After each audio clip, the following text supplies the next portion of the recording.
Hello, Chelsea fans. Welcome back to the Blues Report, and remember to subscribe, then enjoy your news. Let's dive in. The blue journey of Fucando Buonanotte to Chelsea.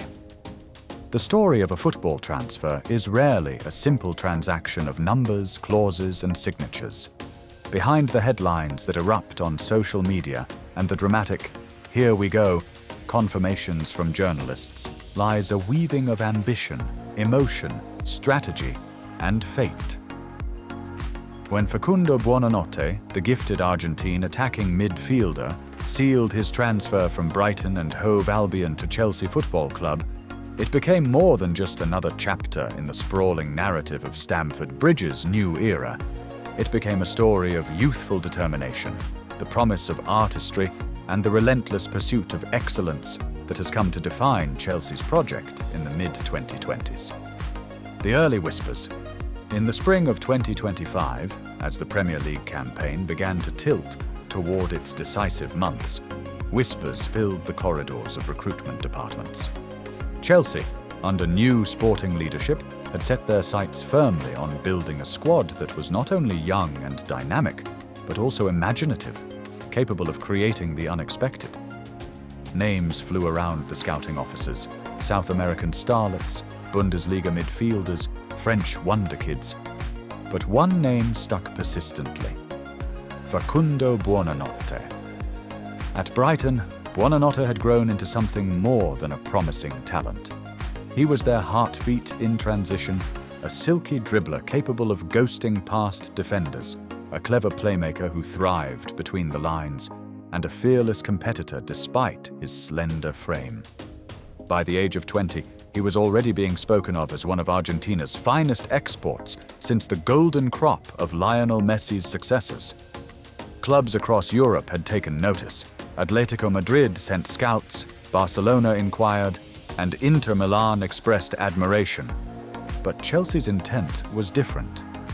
The Stamford Bridge hierarchy recognized in Buonanotte the traits that could illuminate their future: technical elegance, bravery in possession, and a fiery South American passion that echoed the club's desire to reclaim its place among Europe's elite. The negotiations transfers of this scale rarely move quickly, and Buonanotte's case was no different. Brighton valued him highly, knowing full well the market for such a player was vast. The negotiations unfolded with careful precision. Brighton asked for a fee in the region of £40 to £45 million, pointing to his long contract and the fact that they had nurtured him since he left Rosario Central. Chelsea, pragmatic but determined, opened talks in the low £30 million, testing Brighton's resolve. Weeks passed with phone calls, late-night Zoom meetings, and back-channel discussions between agents, directors, and intermediaries. Buonanotte's representatives played their hand delicately. Their client adored Brighton, but he could not ignore the pull of Chelsea, a club offering Champions League football, a grand stage, and the chance to link up with a cohort of emerging stars his age. The breakthrough came in late June. Chelsea agreed to a structured package worth £38 million plus add-ons, potentially rising to £45 million based on appearances, trophies, and performance clauses. For Brighton, it was a profitable deal. For Chelsea, it was an investment in magic.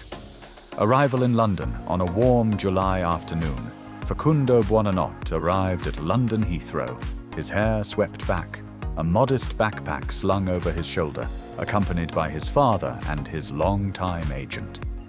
The media awaited, cameras flashing, capturing the Argentine's first steps into the city that would soon become his new home. Chelsea arranged for the usual logistics: a chauffeur-driven car to Cobham, a private suite at a central London hotel, and a carefully curated medical schedule. The player, despite his excitement, carried himself with humility. "It still feels like a dream," he whispered to a club staffer. The medical examination stretched across 2 days: fitness tests, scans, endurance measurements, each confirming what Chelsea already suspected. Buonanotte was not only fit, but possessed the athletic foundation to thrive in the Premier League. Shortly after, the announcement video was prepared. In it, Buonanotte laced his boots at Cobham's pristine training pitch, the camera zooming in as he declared softly but firmly, "I am ready for this challenge. Vamos Chelsea." The club unveiled him with the number 19 shirt, a number carrying a legacy at Chelsea worn by legends and playmakers alike. Supporters quickly flooded social media with messages of welcome, many drawing parallels to the Argentine flair that Chelsea once adored in Juan Sebastián Verón and Franco Di Santo, but with hopes Buonanotte would surpass them all. Settling in for a young South American moving to the chaos of London, adaptation is often as crucial as talent. Chelsea's player liaison team stepped in immediately, finding him a home in the leafy suburbs of Surrey, arranging English tutors and introducing him to fellow Spanish-speaking teammates. Enzo Fernandez, his compatriot and senior figure in the squad, became an older brother. The two were inseparable from the first training session, speaking in rapid Spanish, laughing between drills, and offering each other small encouragements. At Cobham, Buonanotte's impact was immediate. Coaches marveled at his first touch, the way he could receive the ball in tight spaces and pivot out of pressure, and his daring willingness to attempt passes that split defenses. His dribbling, low center of gravity, darting shifts of pace, left senior defenders scrambling. "Fucando plays like he has a street pitch inside him," remarked one assistant coach. "He improvises, he creates, and he's not afraid of anyone." The first Chelsea's pre-season tour in the United States offered Buonanotte his first opportunity to shine in blue. Against Mexican side Club America in a packed stadium in Houston, he started on the right wing, drifting inward to orchestrate attacks.